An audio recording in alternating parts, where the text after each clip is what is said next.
Well, hey everybody, I'm Nick Pettit at NickRP on Twitter, and I am a web design teacher here at Treehouse, which of course is the best way to learn web design, web development, mobile business, and so much more.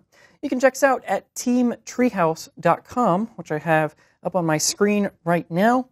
So let's get into today's workshop. Today we're going to be talking about the blank slate, which is also known as the empty state. This is basically when your web application or your website doesn't have any data yet. This could also apply to, say, mobile apps. So if you download an iPhone app or an Android app and you don't have any data in it yet, it will be in a state called the blank slate. So there's no data, there's no notifications or to-do items or form posts or whatever kind of data that your application might have.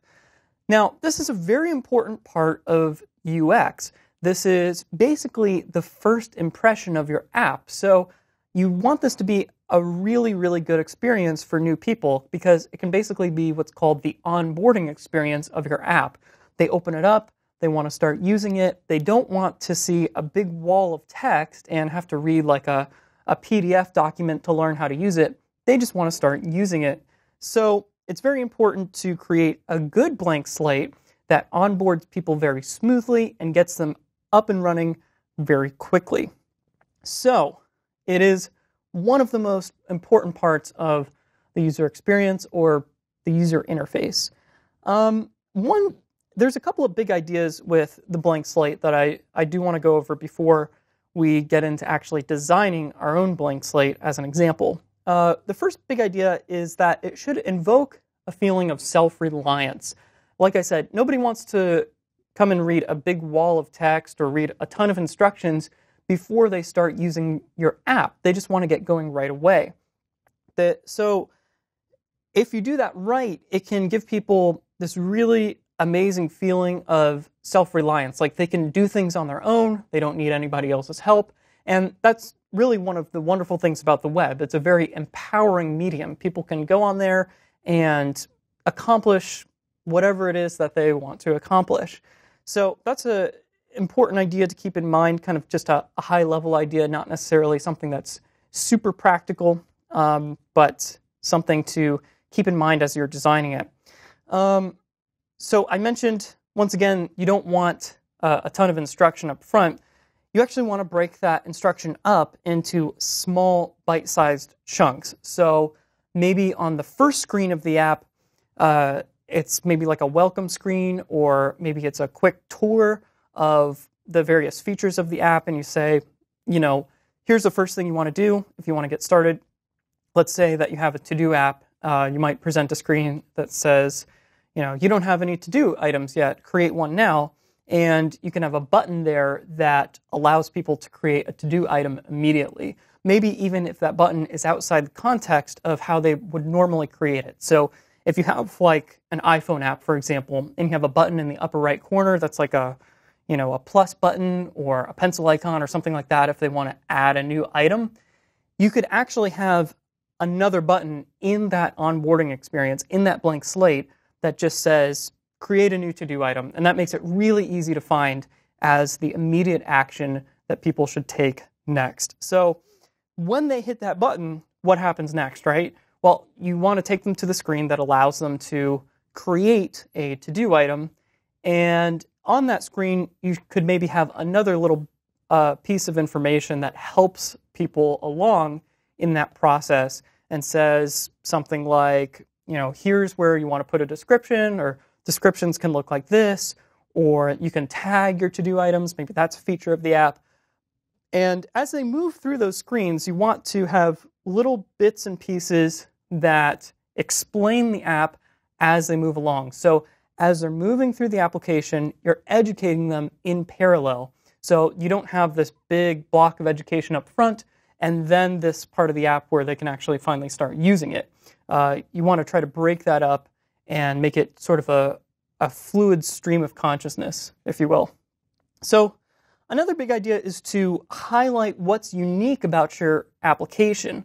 So there's a lot of common design patterns across many different types of web apps and web applications. So for example, you might have seen that little 3-line menu bar on a lot of different apps, such as Facebook or, I mean, it's everywhere. I'm kind of blanking on an example right now, but it is in the Facebook app, and it's in many, many other web applications and mobile apps. And you hit this little 3-line menu bar, and the menu pops up. That isn't officially documented anywhere, but it's sort of become kind of a de facto design pattern. And that's something that you wouldn't want to necessarily highlight in the blank slate of an application, because people have seen that before, people are starting to become familiar with it, and if you know that your users are going to be kind of savvy users, like they've used other web applications before, this isn't like the first time they've ever used the web, then it's totally okay to not really address that. It's just kind of there, it is what it is, and they should already know how to use it, hopefully. Rather, you want to highlight what's unique about your app. So if there's some crazy feature that, you custom developed, you're totally the pioneer in this particular area, then you want to highlight that part of the app and explain how to use it. You want to say, this is XYZ feature, and it does this, and here's how you can use it, and here's an example of the data that you might put into this feature. And by doing that, you can educate people and very quickly get them up to speed without bogging them down with the stuff that they already know. So the next big idea is to use dummy data. And for this, I'm actually going to direct your attention back to my screen.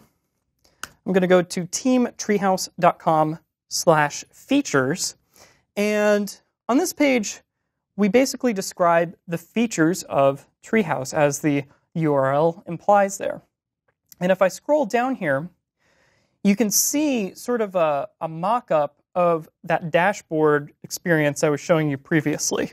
So if I switch back to my home screen, you can see, okay, I'm learning iOS development, and here are the parts of iOS development that I've done already. And if I flip back here, you can see a very similar thing. It shows you, okay, this is kind of what it's going to be like, and there's step-by-step guidance, and you can see, oops, there we go. You can see kind of what that looks like here. So I'm learning Objective-C, and we have these steps here. Here's the last video that I watched, and I need to take this quiz next. We have the exact same thing here. However, it's at a slightly different level of abstraction. So you'll notice we don't actually have text there. We just kind of have a representation that says, this is what the experience is going to be like. There's a couple of other examples, I think. Yeah, here we go. So here is the home screen I was showing you previously. And again, it's at a slightly different level of abstraction. There's not the full level of detail there. We're only highlighting the important parts. And we're saying, you can earn points here, and here's how you track your progress, and so on. And the shell of the app is kind of grayed out because that's not the important part of this particular example. So this is what's called dummy data. I mean, this isn't exactly a perfect example of dummy data, but let's say that users log into your app for the first time, and again, I'll use the example of a to-do app. You might want to have a couple of to-do items there already. So, for example, you could have maybe 1 or 2 to-do items that people can check off as they complete parts of the application. So the first to-do might say, create a new to-do item. And the second one might say, tag a couple of to-do items to put them in a group together or a category. And that gives the users a little bit of an idea of what the data might look like once the application is actually populated with information. So typically, like I said, that's called dummy data. There's 2 more things I want to highlight before we jump into design. The next thing is to make the next action obvious. So as I said before, if you are kind of guiding the users through this stream of consciousness, you want to make it very obvious what the next thing is that they should do.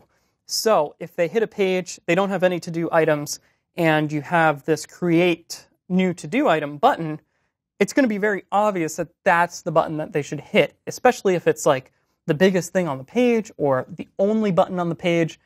That's the only thing that they can do, or it's the most obvious thing that they should do. And that will help them go through the application in the flow that you want them to, that's going to educate them best. The last thing is to create no dead ends.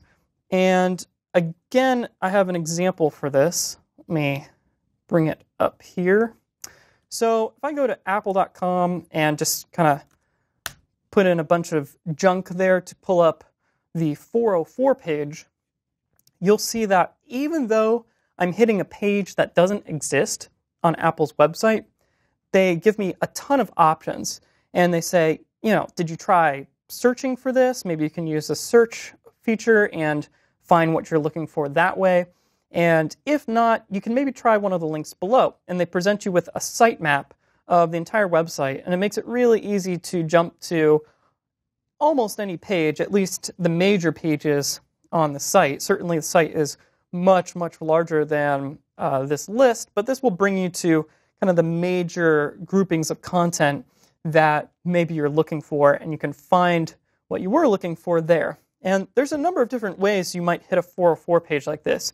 You could just type in a junk URL like I did in this case, or maybe you're just clicking around the site and something was actually broken. I mean, even a company like Apple can make mistakes and can have a 404 page.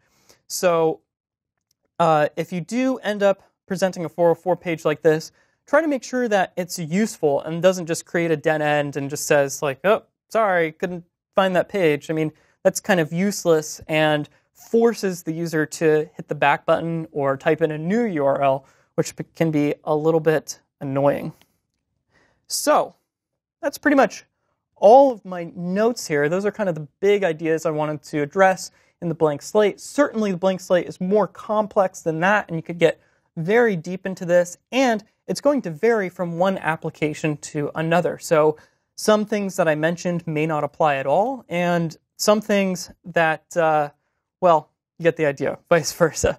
Let's get into some design, and to do that, I'm going to bring up an app called Balsamiq Mockups, and you can use any mockup app that you like. I like Balsamiq Mockups just because I've been using it for a long time. I'm very comfortable and efficient at using it, but there's plenty of other apps just like it that you can try if you want to create some mockups and some wireframes. So I'm going to go with the example that I've been using throughout of creating a to-do list. So I'm going to drag out an iPhone here, and I'm going to make it, actually I'm not going to adjust the size. I'll maybe do that at the end. And let me just save this to my desktop real quick. I'll say to-do mockup, just in case something happens there. And let's say that this is a to-do app, and I'm going to go grab some text here, and I'm going to put it at the top, and I'm going to say, my to-do app. We can assume that this is maybe the logo for the app, and it appears at the top. Let's increase the font size here. There we go. Let's center that. And that's probably a good size for mobile. And let me also create a little container there. I just want a rectangle in front of that just to kind of separate that content a little bit. We'll say that that's maybe like a menu bar or something like that that's going to have more stuff later. Send that backwards. There we go. I'll move that up a bit. So now we have my to-do app. Certainly not the best name for an app, but of course that's something you might come up with later. And let's create some text. And this text will say, you don't have any to-do items yet. And again, we'll center that. And we'll put that right in the middle. And then right below that, I'm going to add a button. And I'm going to say create a to-do item. And that's centered, that's good. I want to make this button a little bit larger than I might normally make a button, because it should be the call to action or the most important thing on the page. And this is kind of a little bit of bad practice here, but I'm going to do this anyway. I'm actually going to change the color of this button. The reason that's bad practice is typically you want to keep wireframes or quick mock-ups like this black and white, but I am going to change the color in this case just so I know later on that this is a really important thing and it should be a different color or a different shape, or use some sort of principle that's going to differentiate it from other things on the page. So what happens when people click create a to-do item? Well, let's go ahead and take all this stuff here, and I'll just duplicate it. And now we'll create this page that says something like, create a to-do item. This is going to be the page where people actually create this stuff. So I'm going to head over to Forms, and let's see, do I have like a normal input box here? There we go, text input, all the way at the end. That's weird. And I'll say, name your to-do item. So maybe that's where you put in a name. And we should have a label there. So let me see if I can find a form label. We'll probably just have to use text for that, which is fine. So I'll say item name, which probably isn't the best name for this particular form field or the best label. You might want to come up with a little bit of a better label later on. Mockups are definitely something where you want to iterate multiple times and come up with a better solution. And let's go ahead and continue here with a text area, and I'll call this a description. Now this is going to be the description area, so let me type in a description for this to-do item, and I'll say this is a to-do item description. Be sure to include any notes about a to-do item here, just in case you forget what this name is supposed to mean. So we'll go ahead and add a label right above that. Actually, I'm just going to duplicate that. There we go. And I'll say description. And then I'll take my button here, and I'll just say create. And there we go. So now we have two different screens in our to-do app, and you kind of get the idea how one screen should flow into another and kind of give an idea as to what should go in each place. So when you first hit the app, you don't have any to-do items and you need to create a new one. And then when you click that button, it takes you to the next screen, and it has some more descriptive text that describes what you should be putting into those particular data fields. Now I do want to show one other way that we could have designed this. So let me take this first screen again, and I'm going to duplicate it and move it over to the right here. I'll give it a little bit of separation so we know this is actually a different thing. Let me make some space over here.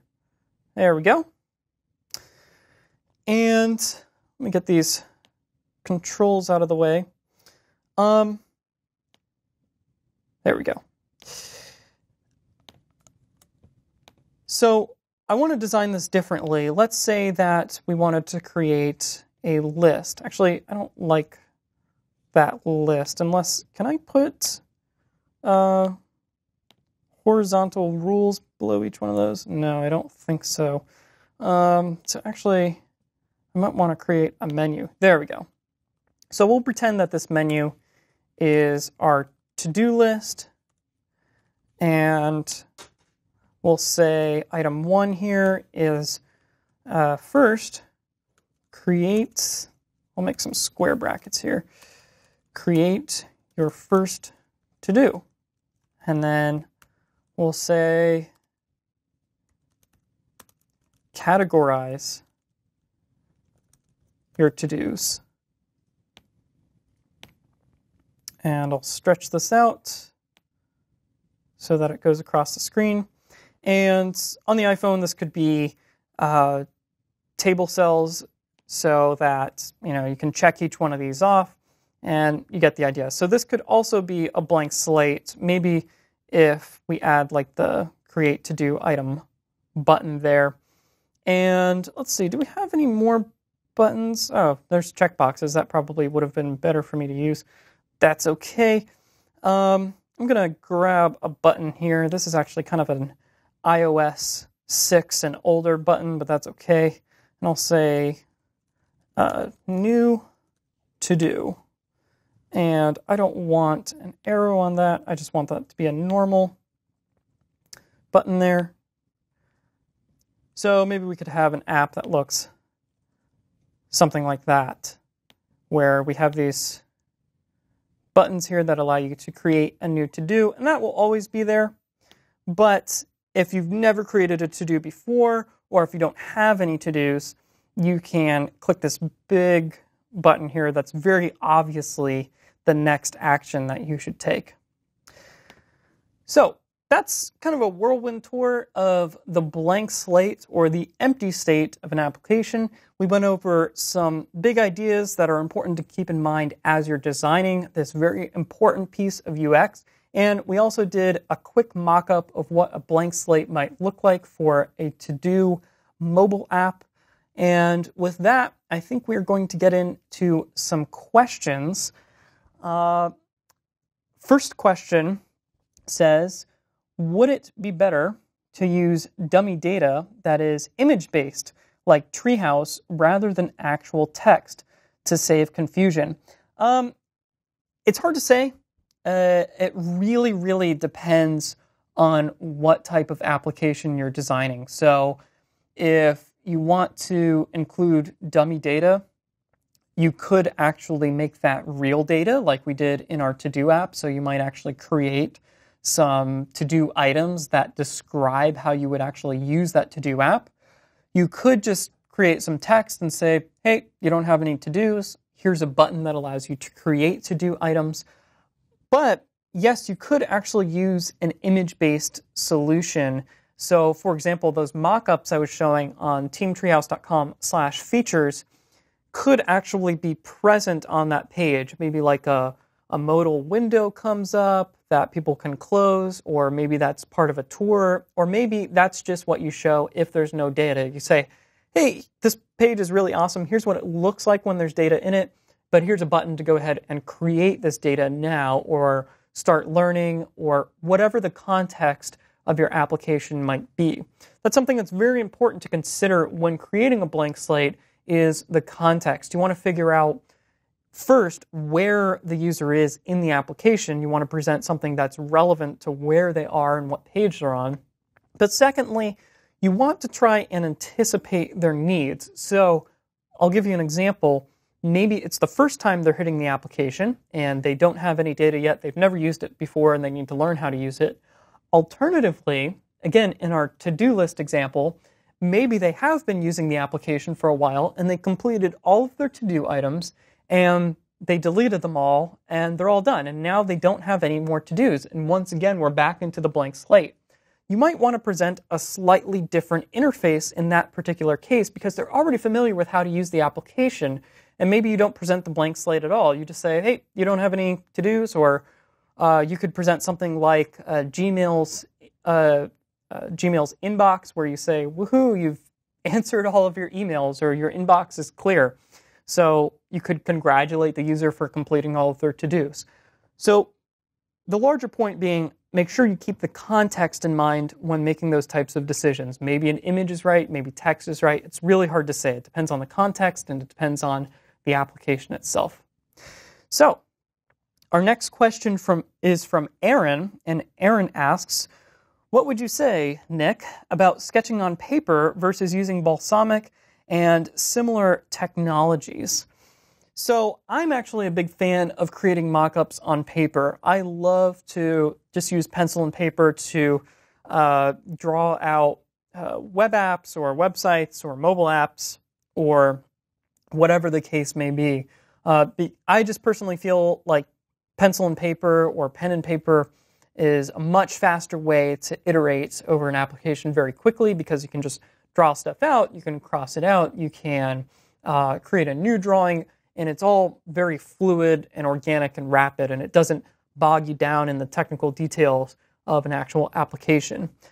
If I do want a slightly nicer looking mock-up, maybe something that I need to present to other people, or in this case, if it needs to be digital and I have to show it to you somehow, then a tool like Balsamic Mockups is great for that. And many people that maybe don't feel like they're very artistically talented find a tool like Balsamic Mockups to provide them with a more fluid way to work. Really, it doesn't matter. It just it all depends on what you feel most comfortable using, because you want to be efficient using whatever tool it is that you choose. So our next question says, do you recommend joyrides or virtual tours to introduce users to a web app? So, in other words, should you just allow your users to run wild and crazy with your app right away, or should you give them a tour up front where you kind of point out the various features and use that first and then give them access to the application? Again, I don't really have a personal preference. At Treehouse, we do have a couple of tours just because Treehouse is meant to cater to beginners and advanced people alike. So we want to make sure that we don't leave anybody behind and everyone can get up to speed with how to use various features of the site. So we do have a quick tour on most pages where we say, here's this thing. Or if you want, you can just go ahead and skip the tour altogether and jump right in. It really, once again, depends on the application and the context. It's hard to say without a very specific example whether a joyride or a tour is better. And in fact, even with that specific context, it could be hard to say which one is better than the other. That might actually be a really good thing to A/B test. Maybe you have one cohort of users that you test with a joyride and another that you test with a tour, and you see over time how various metrics of each group performs, and you can kind of make a determination there.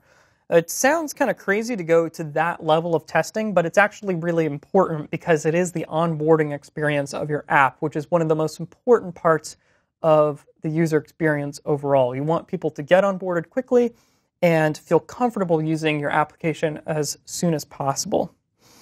So, next question says, are there other mockup applications like Balsamic that you recommend? There's quite a few. If you just Google for it, you'll come up with a whole bunch. I think one is called Mockingbird. I remember using that a long time ago. I'm actually not sure if that's still a thing. Maybe it is. So that might be a good thing to Google. A lot of people like to use OmniGraffle. So if you're much more advanced at creating mockups, or maybe you're already familiar with Omni's other products, you might want to check out OmniGraffle. That can help you create very advanced mockups. You could actually make more detailed mockups in a tool like Photoshop or Illustrator. You just have to be very careful to not spend too much time perfecting the pixels and pushing them around before you actually get into code. You want to use a tool that allows you to iterate very quickly. So next question is from Caleb, and Caleb asks, would you use a blank slate for designing an Android app? Absolutely. I mean, we just went through how to design a blank slate for an iPhone app. I mean, this could have just as easily been an Android device. I mean, just because this particular mockup looks like an iPhone doesn't mean it has to be an iPhone. So yeah, totally. If you are designing apps for iPhone, Android, desktop, or a web app, or maybe some sort of other type of mobile device like a tablet, or maybe even an experience for televisions, whatever it may be, this is a totally legitimate way to create an onboarding experience, to use the blank slate or empty state. So I think that's all the questions we have. Thanks so much for watching. Again, we're going to be broadcasting these at teamtreehouse.com/live. Treehouse, of course, is the best way to learn web design, web development, mobile business, and so much more. I'm Nick Pettit, at NickRP on Twitter, and we will see you at the same time next week. Thanks so much for watching, and we'll see you real soon.